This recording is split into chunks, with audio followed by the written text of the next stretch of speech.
Greetings to everyone wherever you are and whatever hour it may be. Today I invite you to step into a life lived long before the modern world, the life of a native person shaped by the land, the seasons, and the community. For the next 40 minutes, you will hear a calm story about belonging, responsibility, and a world where the earth itself is family. This text is voiced by artificial intelligence, yet I still hope it will feel alive to you. And now, settle in. Let the sharp edges of the present grow dull. Let the electric noise fade until it becomes nothing more than a distant hum. We are going far back, not to a single year written in a book, but to a world measured in seasons, moons, and memory. A world where the land itself is not scenery, but family. Our story does not begin with a war or a treaty or the arrival of strangers from across the ocean. It begins much earlier, with something smaller and quieter. It begins with your birth. You are born not in a building, but in a place chosen carefully. It might be a lodge of wood and bark, or a hide-covered teepee that breathes with the wind, or an earth lodge half buried into the ground to hold warmth through the winter. The exact shape depends on your people, but the meaning is the same. This place is not owned. It belongs to the land, just as you will. Your first sound is not silence, it is life. The crackle of a fire, the low murmur of voices, the wind moving through grass or pine needles. Somewhere nearby a drum beats softly, not for ceremony, but because rhythm is part of daily life. When you are born, you are not alone. Birth is not hidden. Women with knowledge older than memory guide your mother. They know which plants ease pain, which roots slow bleeding, which songs calm fear. This knowledge is not written down. It lives in hands, in voices, in repetition, passed from grandmother to daughter to granddaughter.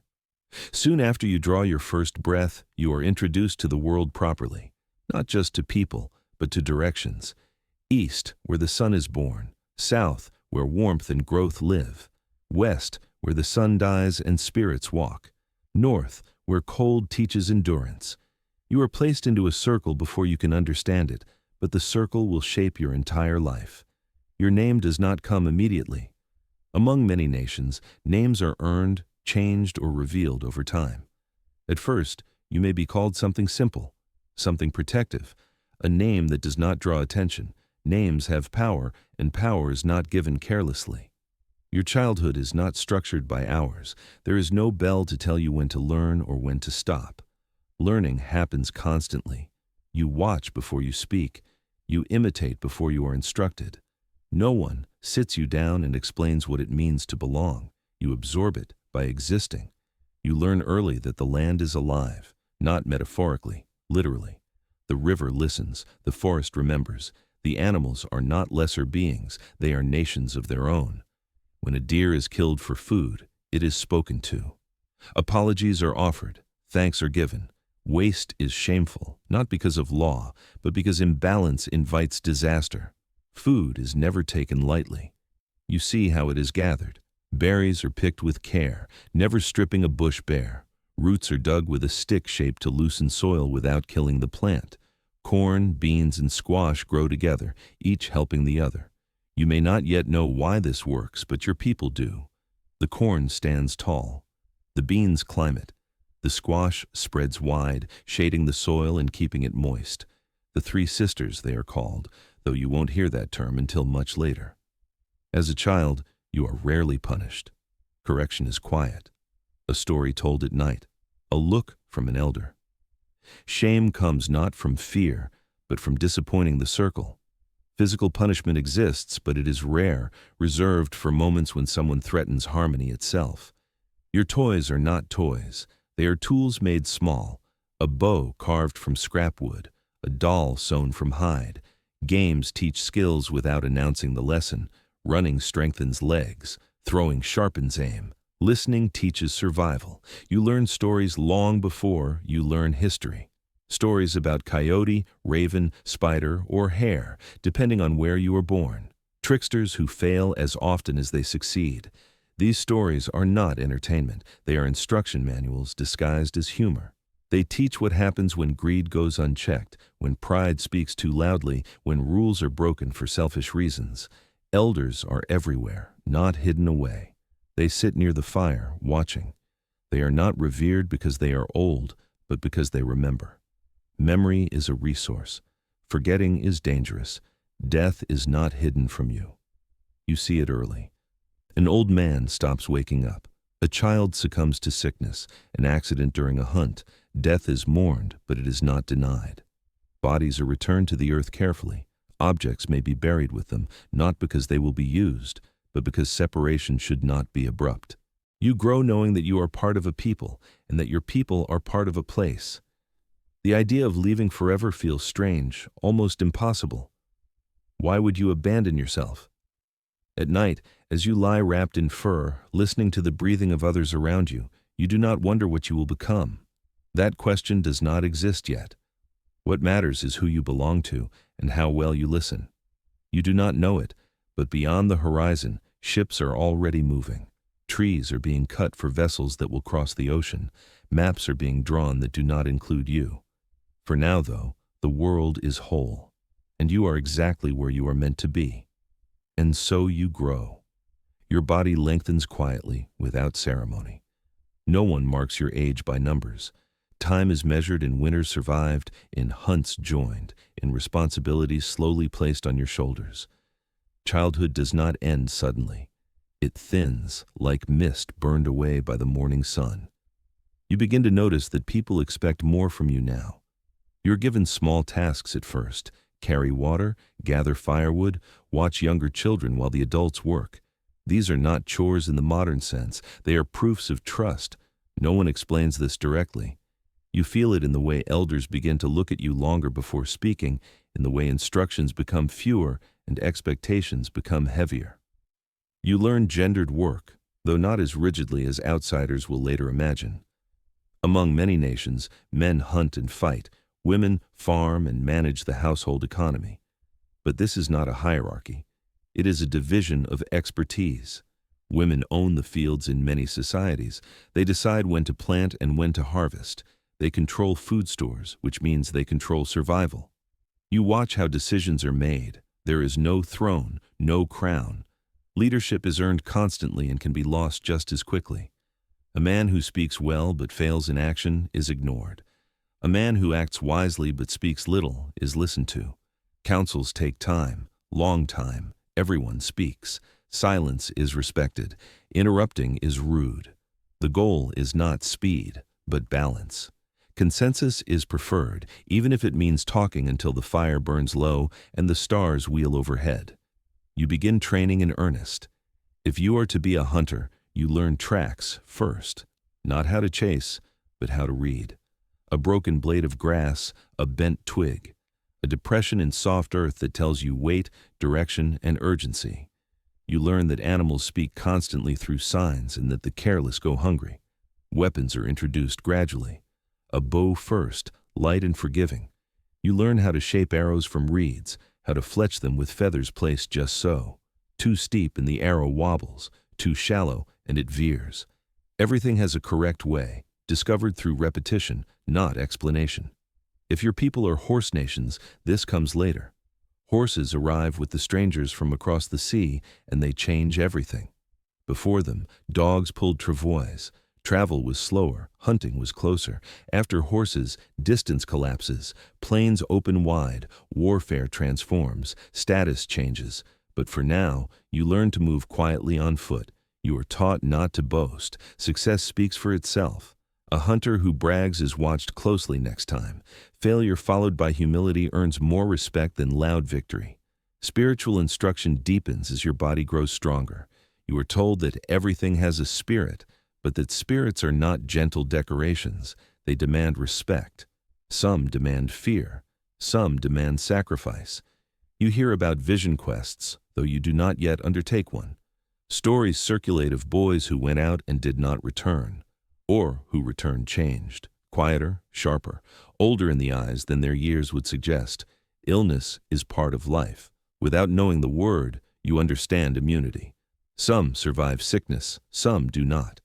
Healers use plants whose names you know by smell before sound: willow bark for pain, yarrow for wounds, sage for cleansing, sweetgrass for prayer, tobacco not as habit, but as offering. Punishments when they come are public and corrective. Stealing food when others are hungry is serious. Cowardice that endangers others is worse. Banishment exists. It is rare. It is feared more than death. You also learn joy. Games continue, but they grow more intense. Races last longer. Wrestling turns rougher. Songs grow more complex. Drums are not background noise. They synchronize hearts. You feel it in your chest when many beat as one. You experience your first ceremony where you are no longer a child watching from the edge.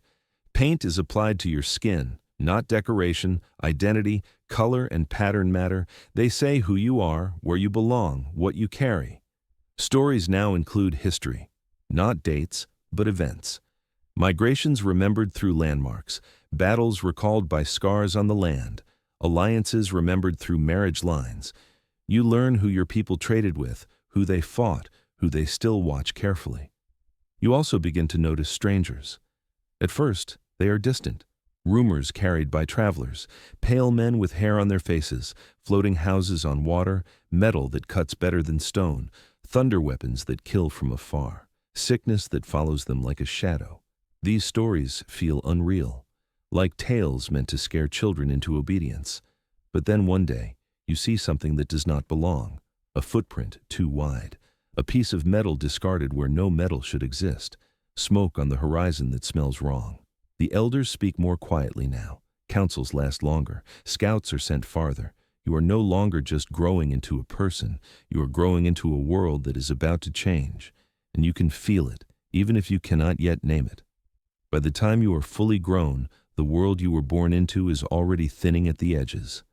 You notice it first in the silences. Where once scouts returned with easy confidence, now they speak more carefully.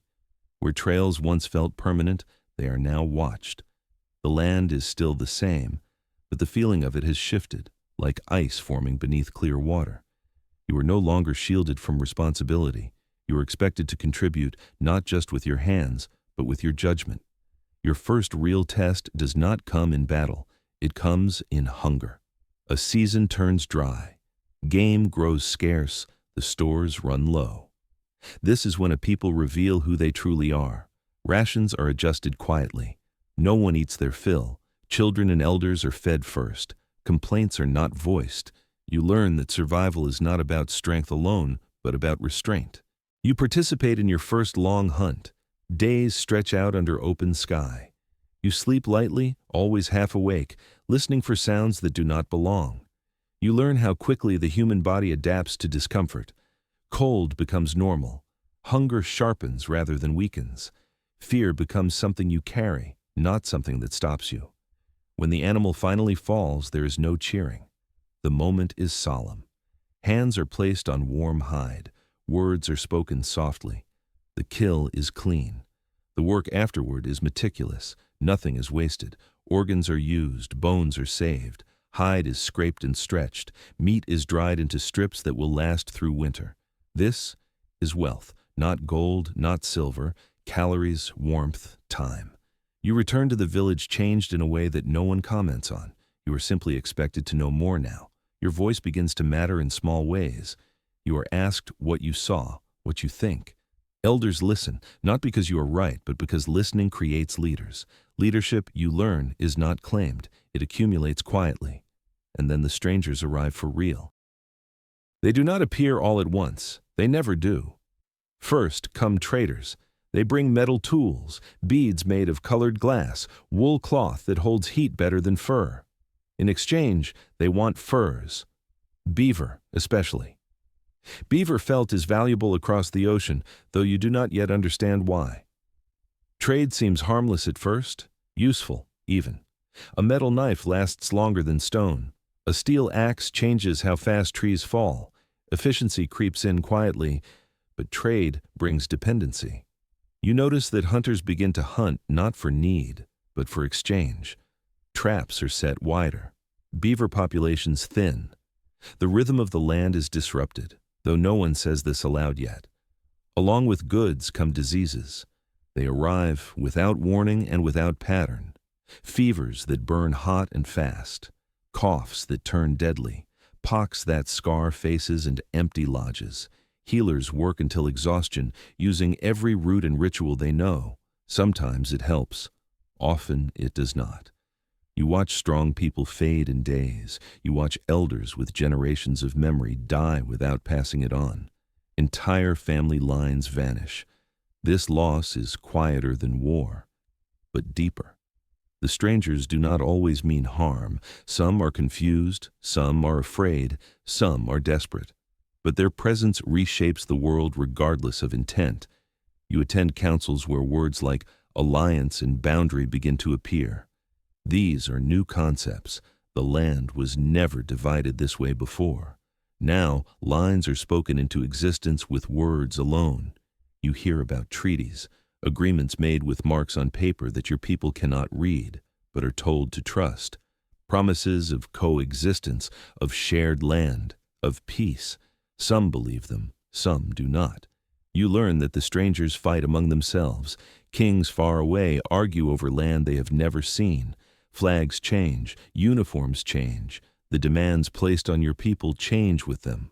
War comes eventually, not as one great clash, but as a series of pressures, raids, retaliation, broken agreements, forts built where none existed before. You fight for the first time not as an individual proving yourself, but as part of something fragile that must be defended. Combat is fast and confusing. Smoke, noise, screams. The thunder of firearms is terrifying at first, but you learn, you adapt, you use terrain, you strike quickly and disappear. You do not fight to conquer, you fight to survive. Loss becomes familiar, friends die, family members do not return. Mourning becomes layered, unfinished, and still, life continues. Children are born, ceremonies are held, songs are sung. The circle bends but does not break, not yet. You are no longer just a member of your people. You are becoming one of its pillars, whether you want that weight or not. Responsibility settles on you slowly, like snow that does not seem heavy until the branches begin to bend. By now, others look to you without realizing they do it. When you speak, conversations pause. When you move, younger men fall in beside you. You are not called a leader. Titles are not given so easily. But expectation is already there, quiet and constant. The world beyond your homeland grows louder. More settlers arrive. Wagons cut scars into grasslands that once healed themselves each spring. Trees fall not for shelter, but for boundaries. Fences appear, wooden statements that claim permanence in a land that was never meant to be owned. You sit in councils where anger competes with exhaustion. Some argue for war, others for accommodation. Both sides know the cost. War brings death. Peace, as it is offered, brings erosion. Treaties are signed again and again. Each one promises protection, trade, recognition. Each one demands land. Smaller pieces each time. You begin to understand that the strangers measure the world differently. They see land as property. Your people see it as relationship. These views cannot truly coexist. You are chosen to speak at councils not because you are the loudest, but because you listen. You remember details. You do not forget names. Memory is power now. You learn to negotiate. This is a new kind of combat. Words replace arrows. Silence becomes a tactic. You learn when to agree, when to delay, when to walk away. You learn that some men shake hands with one purpose while planning another. You also learn that unity among your own people is harder than resisting outsiders. Different nations face different pressures. Some align with settlers for survival. Some resist completely. Old rivalries resurface under new stress. Alcohol appears more frequently now, brought by traders, used as leverage. It dulls pain but sharpens destruction. You watch strong warriors fade into dependency. Families fracture, elders warn against it, but warnings struggle against despair. Missionaries arrive, speaking of one God, one truth. Some mean well. Some see your ways as obstacles to be erased. Children are taken to schools where their hair is cut, their language punished, their names replaced. You hear stories that make your chest tighten with helpless anger. You fight where you can. You protect what you can. But the pressure is relentless. When violence erupts, it is rarely fair.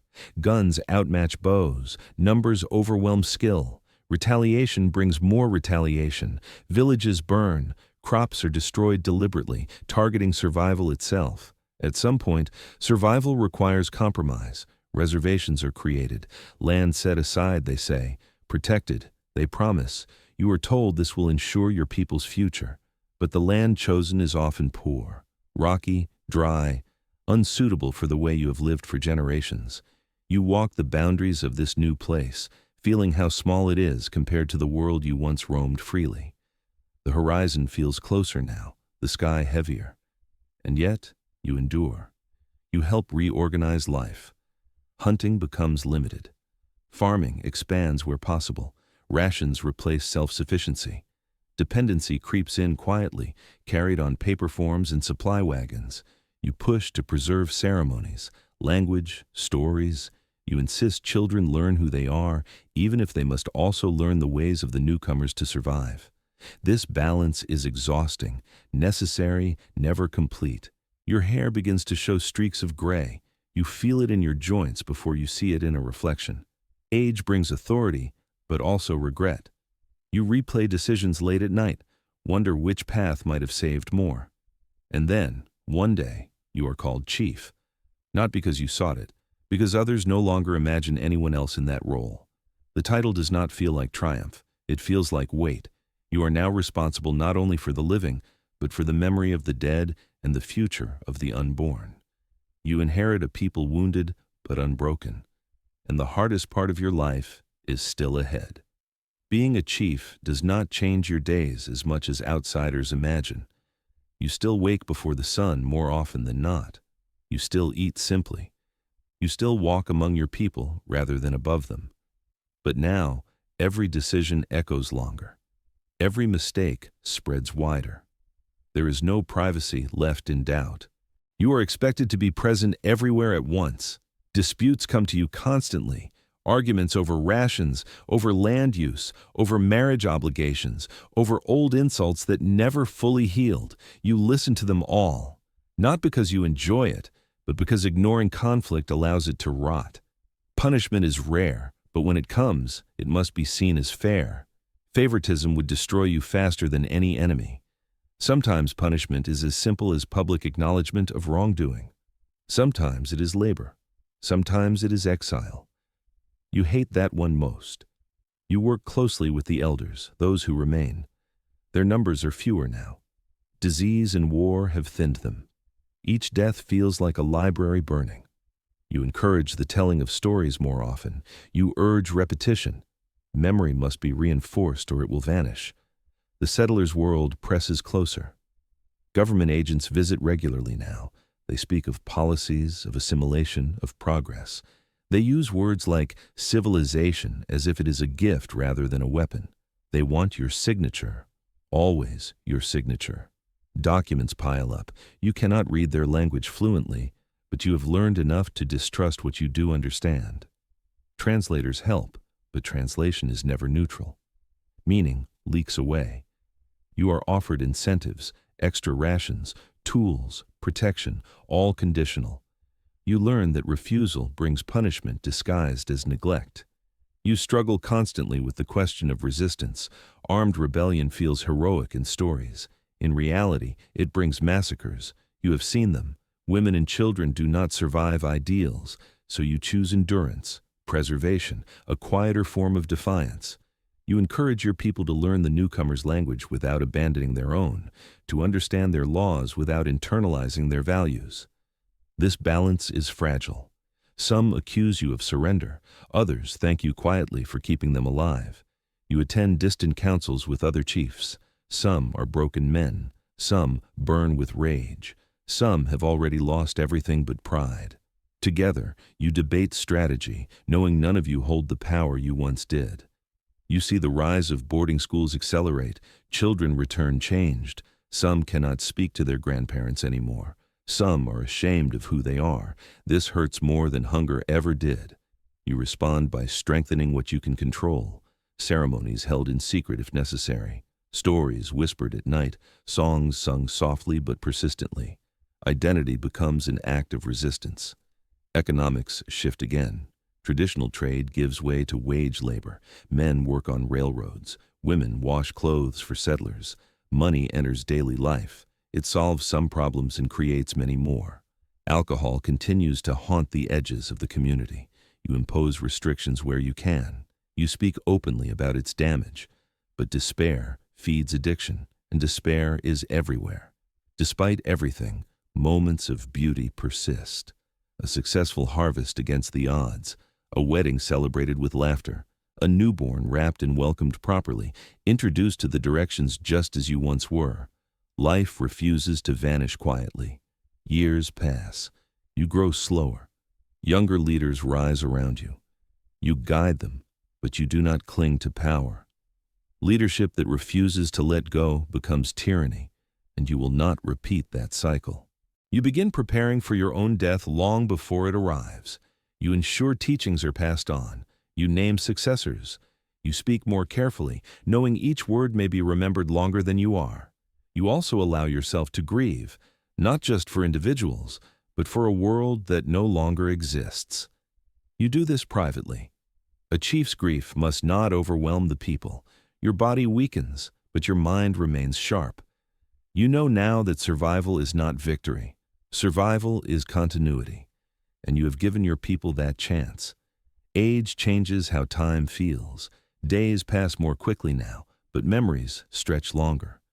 You can sit by the fire and travel decades without moving, revisiting moments that once felt ordinary and now glow with meaning.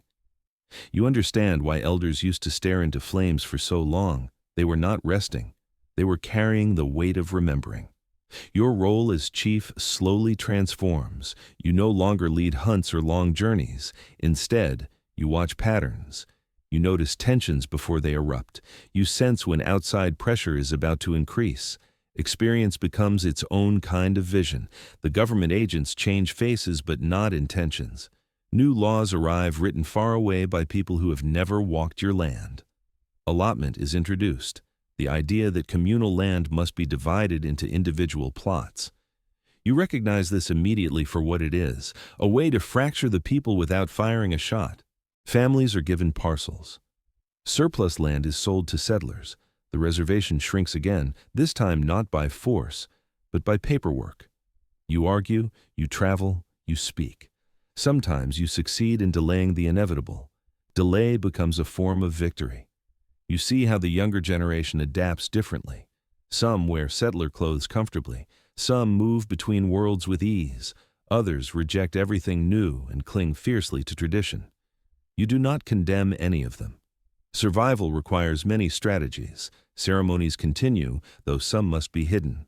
Certain dances are outlawed, certain rituals labeled pagan.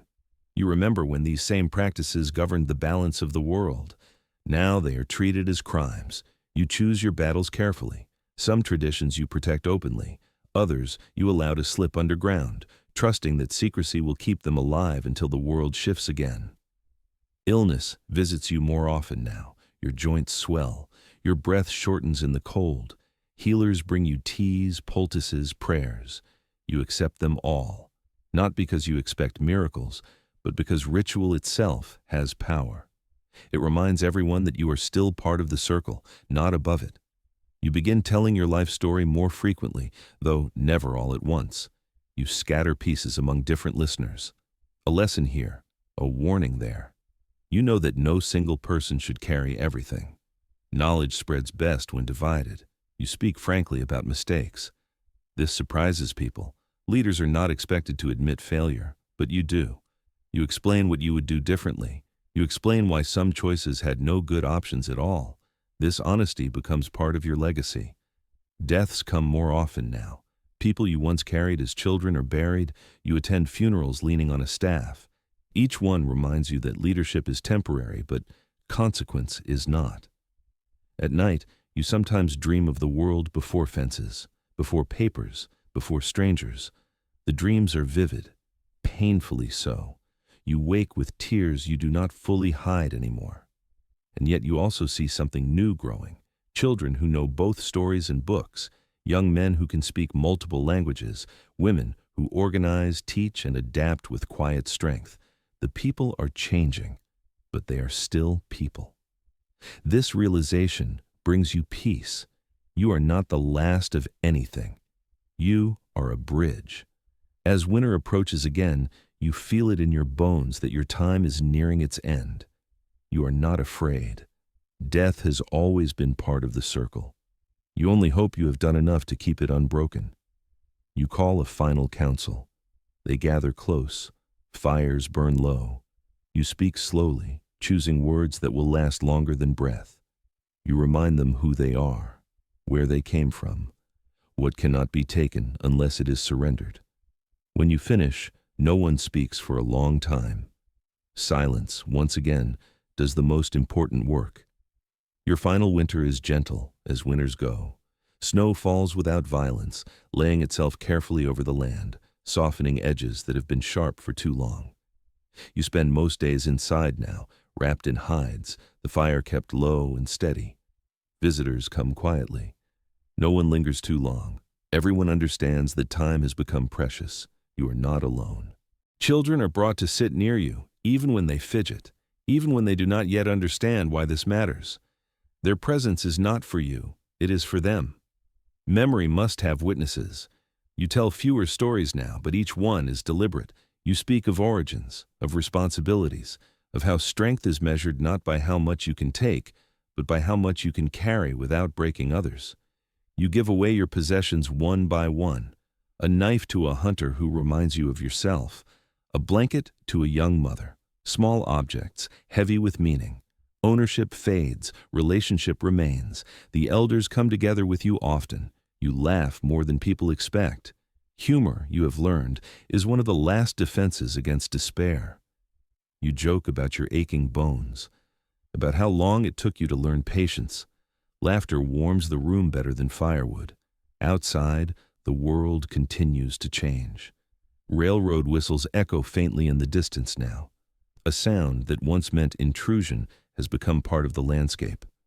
Not accepted, simply present. You note this without bitterness. Resentment at this stage would be wasted energy.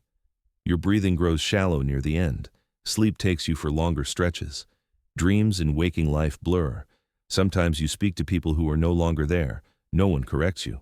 They sit and listen. This, too, is respect. On your final night, the fire is tended carefully. The room is full but quiet. You sense it before anyone says anything. The moment has arrived. You ask to be helped upright. Your voice is weak, but it still carries. You remind them that they survived because they adapted, and they endured because they remembered. You warn them that forgetting will always be the greater danger. You do not speak of the settlers. You do not speak of loss. You speak only of continuity. When you are finished, you close your eyes. Your passing is calm. In the days that follow, the people move with purpose. Rituals unfold as they always have, even if some details have changed. Your body is prepared. Songs are sung softly, then louder, then softer again. Grief moves through the community like weather, heavy, necessary, temporary. You are buried facing the direction chosen for you long ago. Life continues. A new chief is named. Arguments resume. Children are born. Fields are worked. Stories are told, now including you. Your name becomes a reference point, a lesson, a warning, a reassurance. You are no longer present, but you are not gone. Because leadership, at its best, does not create dependence, it creates continuity. After the chief's death, life does not end, it reorganizes. At first, the change is subtle. The people gather more often. Decisions take longer. Silence becomes heavier. What once flowed almost instinctively now requires discussion and confirmation. Only then does it become clear how much had rested on a single presence, even when that presence never demanded it. Leadership continues, but in a different form. The new chief is not chosen through feats or force. Authority now depends on recognition from outside powers, on signatures, permits, and compliance with systems imposed from beyond the community. Leadership becomes administrative rather than visionary. This is not a failure of character, but a consequence of a transformed world.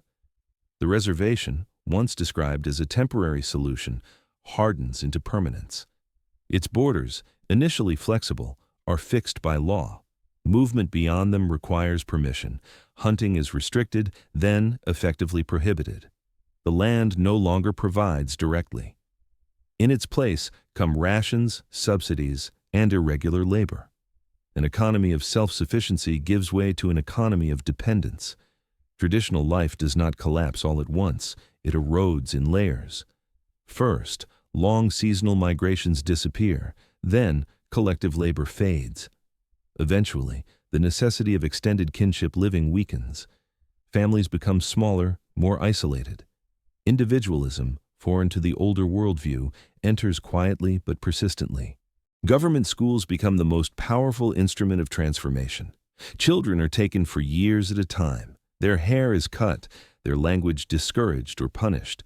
They are taught a new history in which their own past is either absent or portrayed as primitive and finished. When they return, many can no longer speak freely with their elders. The break between generations becomes structural. Spiritual practices are suppressed or redefined. Ceremonies survive only in secrecy or are reduced to symbolic gestures stripped of their former authority. Some communities adopt the new religion sincerely, others do so strategically. It offers temporary protection, but accelerates the loss of older systems of meaning. Alcohol, disease, and poverty accomplish what warfare could not finish. Mortality remains high. Life expectancy declines, population growth slows, the people do not vanish, but their political and military relevance does. By the early 20th century, most native nations in North America ceased to exist as active historical agents. They no longer direct wars, negotiate treaties as equals, or shape the continent's future. History begins to happen to them rather than through them. This is not total disappearance. Within reservations, language persists, memory survives, kinship adapts, new forms of resistance emerge, legal, cultural, educational. The struggle shifts from territorial defense to identity preservation. Existence becomes quieter, constrained, but continuous. History no longer moves loudly here, it becomes fragmented, local, internal. Yet it does not end.